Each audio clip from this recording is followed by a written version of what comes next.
हिंदी में बिना बुक और ग्रामर पढ़े यदि आप 20 नंबर चाहते हो तो गंधास बनाना अच्छे से आपको आना चाहिए। तो इस गंधास का टेस्ट आज हुआ था, तो क्लास में अच्छे बच्चों ने अच्छा स्कोर किया पर कुछ बच्चे स्कोर कम कर पाए। तो चलिए आज गंधास बनाना सीखते हैं। गंधास बनाने के लिए किन किन बातों का जरूरी होता है, किन किन बातों की आवश्यकता होती है और किन किन बातों का ध्यान रखना होता है, उसे समझते हैं। अपने मोबाइल के ब्राइटनेस ज़्यादा कर लीजिए क्योंकि लाइट है नहीं और इन्वर्टर भी बंद पड़ा हुआ है। तो चलिए शुरू करते हैं। तो सबसे पहले गंधास बनाने के लिए उसमें उपस्थित जितने भी प्रश्न हैं उसको अच्छे से ध्यानपूर्वक समझना चाहिए। तो चलिए इसे समझते हैं कि आदर्श व्यक्ति किसमें अपनी सफलता मानता है। ठीक, पहला क्वेश्चन पूछा है कि आदर्श व्यक्ति अपनी सफलता किसमें मानता है। दूसरा, आदर्श व्यक्ति का शेष समय किस कार्य में व्यतीत होता है, वह अपना शेष समय किस कार्य में व्यतीत करता है। तीसरा, आदर्श व्यक्ति आराम से बैठना किसके समान समझता है। चौथा, संतोष किसका धन है। पांचवा, कौन परिस्थितियों का दास नहीं है। ये दोनों क्वेश्चन काफ़ी ज़्यादा बच्चों ने गलत किए थे। तो चलिए समझते हैं आखिर इसका आंसर क्या होगा। आदर्श व्यक्ति कर्मशीलता में ही अपनी जीवन की सफलता समझता है। ऐसा क्वेश्चन याद करो, पूछा था कि आदर्श व्यक्ति किसमें अपनी सफलता मानता है या समझता है। तो आदर्श व्यक्ति कर्मशीलता में ही अपनी जीवन की सफलता समझता है। जीवन का प्रत्येक क्षण वह कर्म में लगाता है।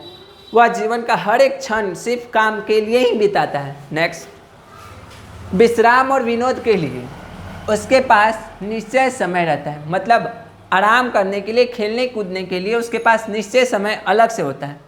शेष समय जन सेवा में व्यतीत होता है। उसका जो शेष समय है वो लोगों की सेवा में व्यतीत करता है। तो याद करो ऐसा क्वेश्चन पूछा था। देखिए यहाँ पे कि आदर्श व्यक्ति का शेष समय किस कार्य में व्यतीत होता है। तो आदर्श व्यक्ति का शेष समय जन सेवा में व्यतीत होता है, ऐसे लिखेंगे, ना कि यहाँ से लेकर यहाँ तक लिख देंगे। वैसे नहीं, इसमें थोड़ा लिखना भी पड़ता है अपने मतलब पैसेज को समझ के, गंधास को जो भी है।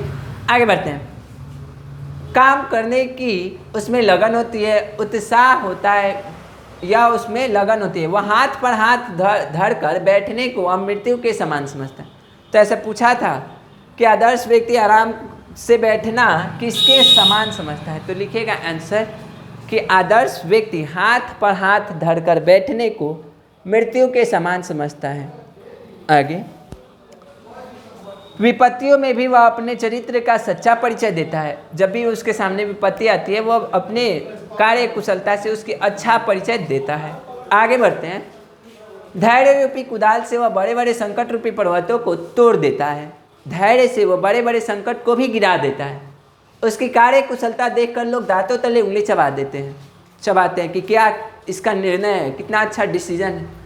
आगे, संतोष उसका धन है। तो किसका पूछा था ऐसा, संतोष किसका धन है। तो बहुत व्यक्ति लिखे थे स्टूडेंट कि संतोष उसका धन है। किसका पूछ रहा है, ध्यान दीजिए, किसका। तो आदर्श व्यक्ति का। आगे, वह परिस्थितियों का दास नहीं है। तो पूछा था कौन परिस्थितियों का दास नहीं है। तो आदर्श व्यक्ति जो है परिस्थितियों का दास नहीं होता है। तो इसका आंसर होगा आदर्श व्यक्ति परिस्थितियों का दास नहीं है। बहुत लड़के लिखे थे वह परिस्थितियों का दास नहीं है। तो कौन पूछ रहा है यहाँ से, स्पेशल कि कौन परिस्थितियों का दास नहीं है। तो आदर्श व्यक्ति परिस्थितियों का दास नहीं है। परिस्थितियाँ खुद उसकी दास होती हैं। मतलब वह स्थिति के अनुसार नहीं चलता है, उसके अनुसार स्थितियाँ चलती हैं।